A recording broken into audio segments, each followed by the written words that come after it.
talking to a muted microphone. Hello. All I said was, it's Saturday night and we're playing Persona. I was going to call this stream, I think I did the same thing with my face. Saturday night's all right for fighting. And then I forgot. I was thinking about that earlier today, and then I forgot. So it didn't happen. But here we are. We're persevering with Persona. One day we will finish this game. It won't be today, but it will be someday. Muse, hello. Are you here to talk? Are you here to talk Traitors? Or just here to hang out, or both? Whoa, it's so loud now. It was not that loud before. Did you miss the Traitors and Drag Talk? No, we're just getting started. I just got here.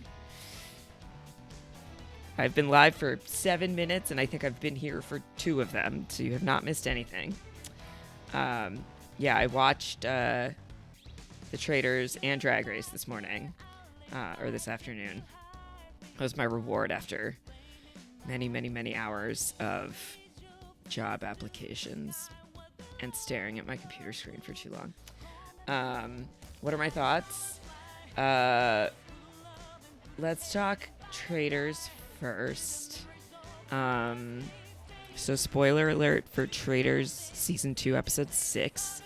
If you are not caught up, go away for a while. Just turn down the volume on the stream. Don't go away, please. I love you. Thank you for being here. What are my thoughts? My thoughts are Dan messed up big time. It was like kind of pretty obvious he was going home before I think I got spoiled on it. Like I think I saw a screenshot or like the cover on what's that called? Title card on a YouTube video. So I knew, and also I suspected. And then just his absolutely wild decision to try and pin everything on Phaedra came out of nowhere. Here's what we're going to do. We're going to put some music on if we're going to be chatting for a while. Let's do that. Because otherwise we're going to A, keep hearing this one song, and B, keep going through periods of silence. So let's not do that. We'll throw this on.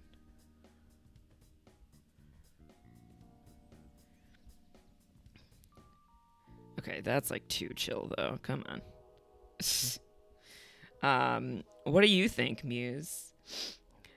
So what I started to say though was, I think Dan really screwed over Phaedra's game by pinning it on her out of nowhere, because like Trishelle said, we got out Dan, and Dan was a traitor, and Dan put everything on Phaedra. And I'm sure he was trying to give us a traitor because he knows that we're sniffing around. So now I think Phaedra is a traitor. When nobody was suspicious of Phaedra, which is why that doesn't work as an accusation.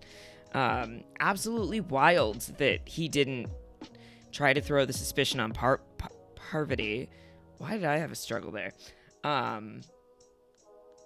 Like, I know he believed, and I think he correctly, that he could not make it to the end of the game with Phaedra, or win with Phaedra.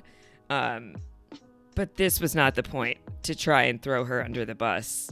And like, obviously his play style was causing him problems sooner than this episode. And he just really fumbled the ball on giving any names, any suspicions, anything. Because kind of like with the Janelle vote last week, it's like, well, even if you're not a traitor, you're not helping the faithful, so you might as well go.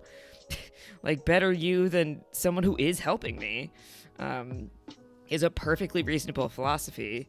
And I believe, and I think David Bloomberg said this as well, that like at the very beginning, and we're past that point now, but in the really early days of the game, it behooves you as a faithful to get rid of faithfuls that ain't making the cut, because getting rid of traitors early just means they're going to recruit more traitors, and that doesn't actually help you. It was definitely a huge miscalculation. He talked about the decision on exit press, but it sounds like if he threw it on Parvati, then even if he got her out, that his game was for sure over and he had no path. That's probably true. I did listen to the exit interview with Robin Puya after I watched the episode. And I will say, to his credit, we saw this on the episode, and he talks about it like he messed up. Going for Bergie was a mistake. Sharon's exit is extended. Who's Sharon? I really do respect that on the show he was like, look, I took a big swing and I missed hard. And I walked right into this trap and I'm screwed and it's my own fault. Like, I can't blame anybody but myself. Sharon Tharp, who does a lot of coverage for BB Traitors. Oh, gotcha. The only Traitors podcasts I listen to really are the RHAP ones. I got limited podcast capacity for TV stuff, but yeah, I don't know. It does feel a little bit like he kind of cooked. The goose is a little cooked for both Parv and Phaedra.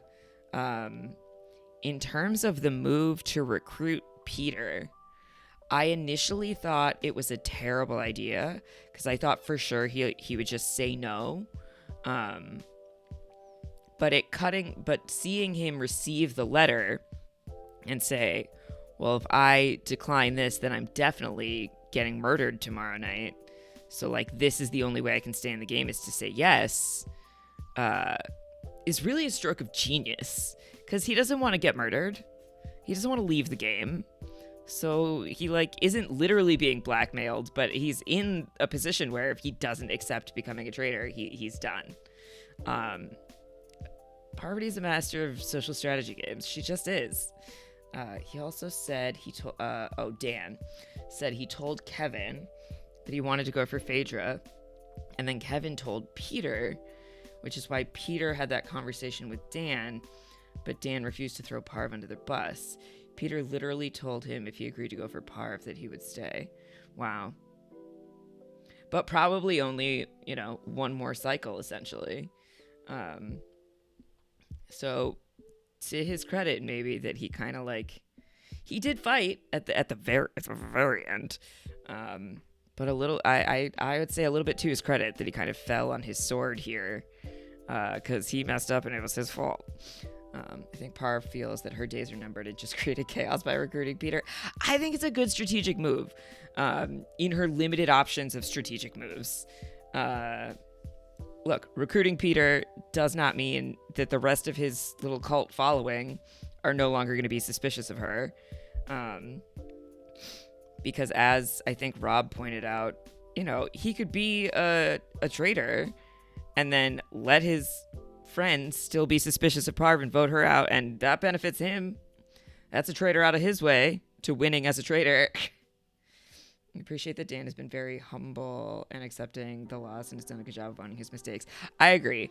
I think he did it on the show, and he did it as well in the exit interview that I listened to with Robin Puya, which is the extent of the coverage I'm watching or listening to. Also, hi, Scott, by the way. Sorry for not saying hi earlier. We are in thick into Traitors strategy talk. Yeah.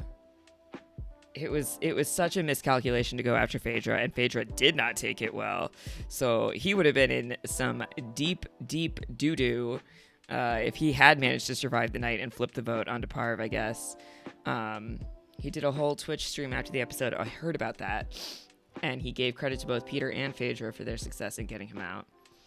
Do I think the traitors or the faithful will ultimately win? It's so hard to predict, but I would say this feels like a group of faithful that has the most potential to win. And I think that comes down to the nature of this all being reality people, and so them all being like known quantities to some extent. It's a different game, but it's a little bit like an all-star season of Big Brother or Survivor, where people have seen them on TV. They've seen most of these people play competitive reality television. Some of them have relationships outside the game, as we love to say. Hi, Josh. You're on mobile tonight. Cool. And I think that works in the favor of the faithful. And I also think the way that Dan played these last couple of days has really screwed over the other remaining traitors. Dan also made an interesting point that Ekansu, Tamara, and Parv were in his opening car, and that is personally who he felt closest to. So I think losing Ekansu and Tamara really hurt his game. That's fair. I mean, obviously Ekansu was not the intended target, even if after the fact they felt like it was a perfect mistake. But that is a bummer for him. And I know he said that, like, at the point where Parv and Phaedra were going at it, he was like, I'm not getting involved. This is not my place to speak, and I'm going to let them figure it out and decide who we're murdering that night, because my voice is not needed or welcome at this moment in time. So I really respect that about him, too, because plenty of other white men, especially some men we've seen on this show, would have felt that they needed to be heard in the conversation. If the faithful win, it has to be the people who are not Peter's faithful of the faithful. Because because a man recruited Peter means a faithful loss. I don't understand your second sentence. I mean, nobody's talking about Sandra. Sandra's just hanging out. And Sheree. Let Sandra and Sheree take it to the end. Who knows? Because, like, if Peter wants to get to the end, he's got to get rid of his own friends now. Like, let them do the dirty work of getting rid of Parv if that's what he wants. That's not what I want, but if that's what he wants. But then that group is not going to work in his favor if he's trying to survive as a traitor. I think this show really displays how effective Sandra's social game is. I feel like we haven't seen that much of her on the show, really, which is wild for how much she's known to be a big personality. Is that a bruise on Sandra's forehead? Yeah, she's had like a scrape, like a big, like nasty looking scrape on her forehead for a hot minute, that I think is finally kind of healing.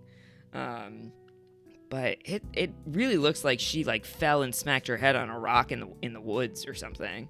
I'd love to go back to she got it bashing her head into one of the tombstones during the graveyard mission, which was like the first or second thing they did.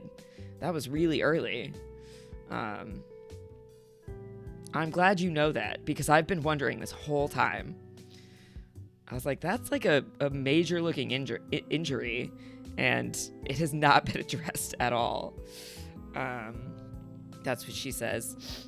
I'll take her at her word, and if it's something else, it's none of my business if she doesn't want to share it. I'm just, like, concerned for her well-being. I mean, she seems to be fine, but I just want her to be okay. Also, tonight we are drinking some coffee liqueur from Costa Rica, and it is delicious. The duty-free got us good on our way out of the airport. Or our way when we were in the airport waiting for the plane, because our plane was delayed. We wanted to bring back some gifts for, at this point I call her Cosmo's aunt, her third favorite person, my neighbor who watches her when we're away. And then we also got some treats for ourselves. Oops. But the locally made liquor was like really reasonably priced. Like even in the airport, it was really reasonably priced. So that was nice. Like this bottle of the coffee liqueur, I think was like $12. Dan also said that he completely doesn't remember Parv telling him that it's a bad idea to go for Bergie and feels dumb for not paying more attention to that. Yeah, he said that to Rob as well. That I think he was just like in a panic state about knowing that Bergie was going to vote for him again at the next roundtable, but you kind of have to look. Yeah, he like had blinders on about that, and you sort of have to look beyond it. And I think Parv even said, why would he tell us that it could be a trap? Or why would Peter tell us that it could be a trap? I get Peter and Bergie confused. I know they don't look that much alike, but to me, they're the same person, which is causing some confusion for me myself, because I've never watched The Bachelor or Love is Blind, and they're two white guys with short hair. But yeah, that's where this all went wrong. And it was a really great plan on Peter's part, even if his like self-righteousness about it is really irritating. And if I was Parv and Phaedra, I would be so frustrated with how pleased he is with himself, even if he has every right to be. The showboating and the like secret conclave meetings with the door closed and a lot of like talking over Parv at the round table, I did not like. That really rubs me the wrong way. So like all the more respect to Parv for being like, we're just gonna pull him in. He's a really good game player, and I'd rather have him on my side than against me. Even if I feel like she probably kind of can't stand him. You just wish Peter was more open to the idea that the 5 other people who know about the plan that he was convinced were faithful could possibly have been traitors, no matter how sure he is. There was a lot of potential for that to leak to the whole cast. Yeah, for sure.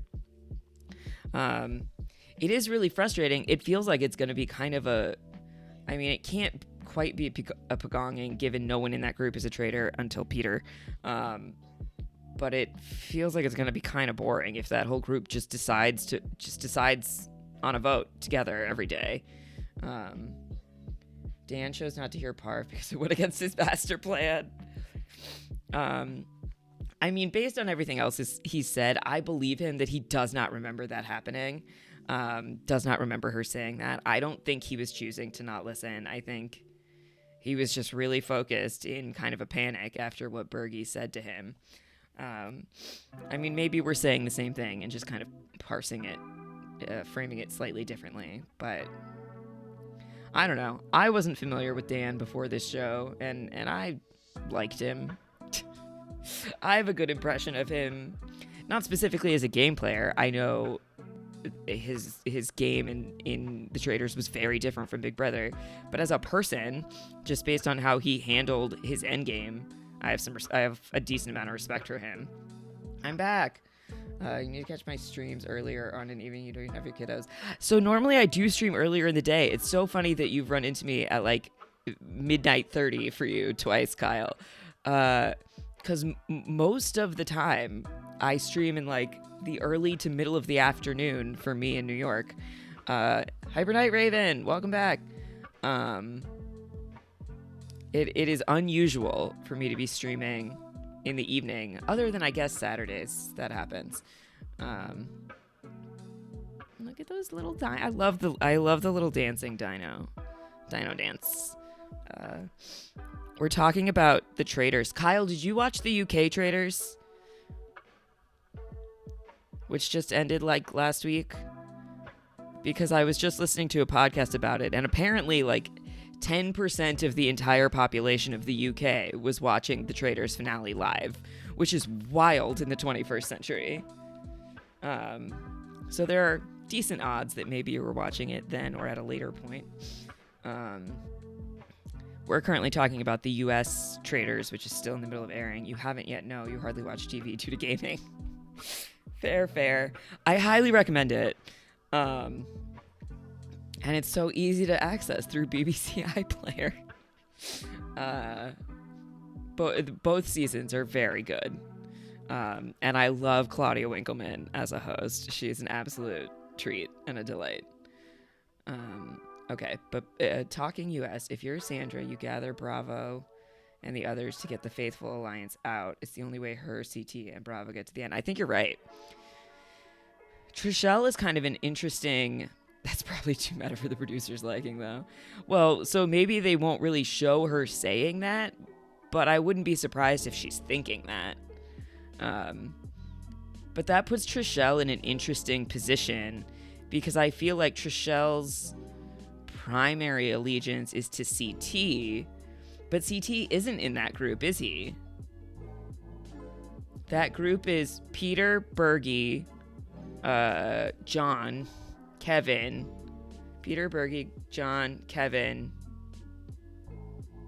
and Trishelle. Is that the 5 people? Is there one more that I'm forgetting? In response to your previous comment. Oh, I totally missed this. Parv's best option is to drop getting suspicion off of her and focus on convincing the rest of the danger of that alliance steamrolling to the end. Yeah. No, you're right.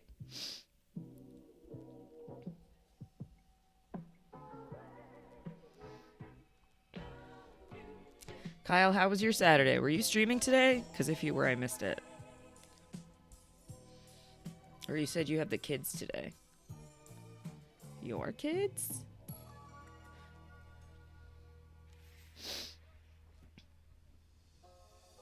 How old are your kids? I love kids.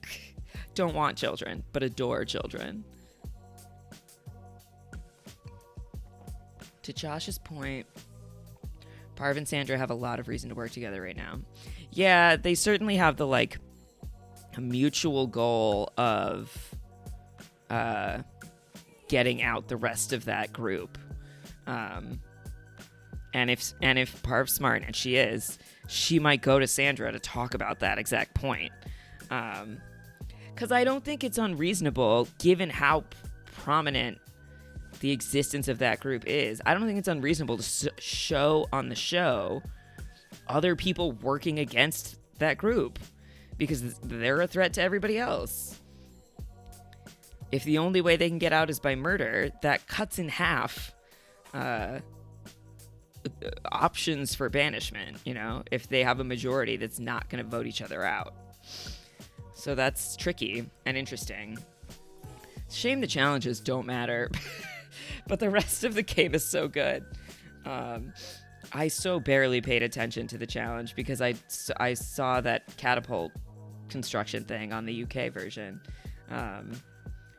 So the challenges already don't really matter, and now I've seen them all already, so they matter even less to me. No stream today. You get your kids Friday to Sunday most weekends. If you do stream, it's a rare occurrence. Your kids are 7 and 6. Oh, your son is autistic with next to no verbal communication. Oh, wow. And your daughter is the sassiest little cutie pie ever. They're at your best friends. Nice. I have been, I've been nannying for over a decade. But the last kid that I was with long term, I started with in September of 2020 during COVID. So I became extremely close with their family because for safety reasons, we literally couldn't see anybody else.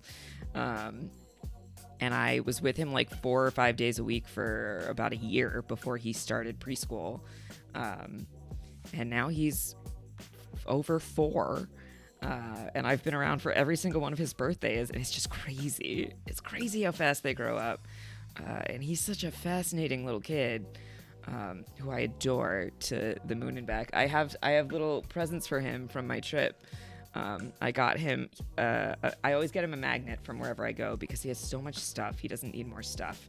But I feel like magnets are a reasonable thing to bring home that are A, small, and B, won't take up a lot of space in their home, let alone my suitcase.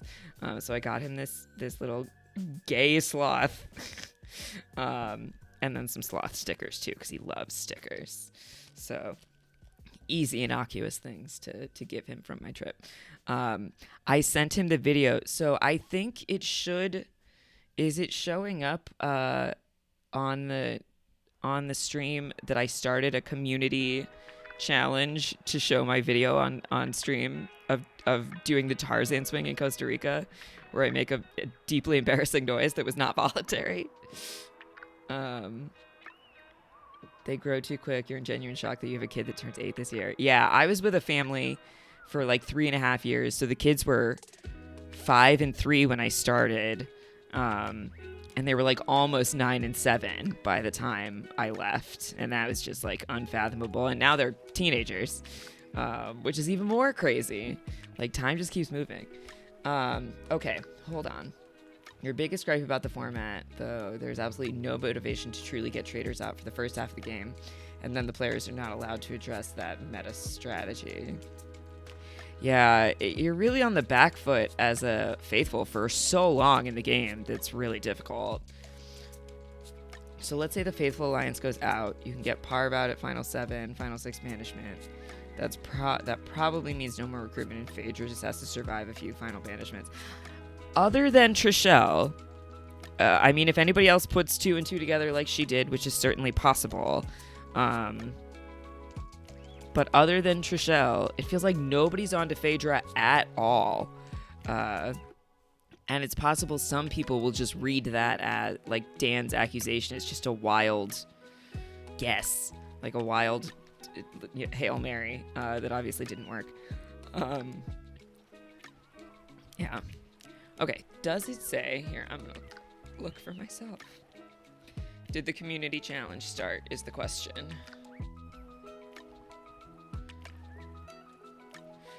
Because I sent this video that perhaps you will one day see to my family, and my little 4-year-old baby was like, "Are they okay?" I think they thought I might be dead, but obviously I'm not dead. But he was concerned for my safety, which is really, really, really sweet. Do we have this community? Oh, I can't because I'm not actually logged in as me. But check your channel points, friends, and tell me if there's a community challenge happening. Because I don't think... Oh, there is. Okay. Yeah, the Tarzan swing video is wild. You're on mobile, so you can't answer that question. You're getting nothing on mobile, but you were in stream earlier that had done a poll, and you couldn't see that either. It is there. Okay, amazing. Yeah, we'll see if that happens, because it was a time. It was a time. I don't have any videos of me ziplining. Look at that. Contributed to the Tarzan swing. But I do have a video of the Tarzan swing because my partner did not do it. You got to start it, Kyle. I appreciate it. What are my thoughts on Drag Race this week? Sure, let's switch and talk about Drag Race.